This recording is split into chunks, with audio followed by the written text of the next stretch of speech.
Speaking of those gas prices, they're rising here in West Michigan, and they're likely to get even higher. With budgets getting tighter and tighter, there's all sorts of myths out there on how you can stretch your dollar even further at the pump. But are there any truths to these myths? I spoke to Matt McLean with Gas Buddy, who says, don't believe everything you hear. Right now, there's really the only one truth, which is that prices are going to continually go up on demand, which means as the price goes up, the stations have to pay a higher price point, and that higher price point is then passed on to you and me. And those gas prices giving some real sticker shock. In Grand Rapids, gas prices in some places hit close to $4.20 a gallon. Diesel, even more expensive.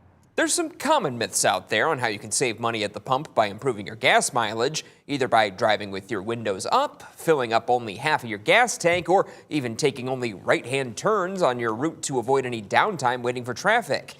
However, Matt McLean says don't bet on any of that. We are in a situation, though, unfortunately, where all of that's been thrown out the window because we have so much unpredictability. It's just all over the map. The best way, he says, you can save money at the pump? If you have 3 trips to make across town, combine them into one. That immediately saves you money right there. Secondly, if you are known for speeding, obey the speed limit. That's 25 to 35% in savings in fuel efficiency right there. And that's something he says he's had personal experience with. Never knew I would say this on TV, but the reality is I frequently make a 7-hour round trip on a very regular basis, and I'm not a heavy speeder. I decided one time about a week ago to go ahead and do the actual speed limit. I got 60 more miles out of that tank as a result. He also says don't cheap out on gas, especially if your car takes premium.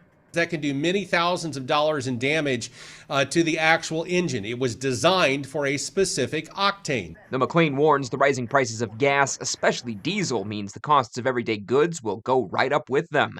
And if Trump carries out his latest threats to Iran, it will get worse. Americans need to brace themselves for understanding exactly what this potentially could mean at the pump, and also for a lot of our consumer goods. It's a very sincere and serious situation that may be developing not just in America, but across the globe.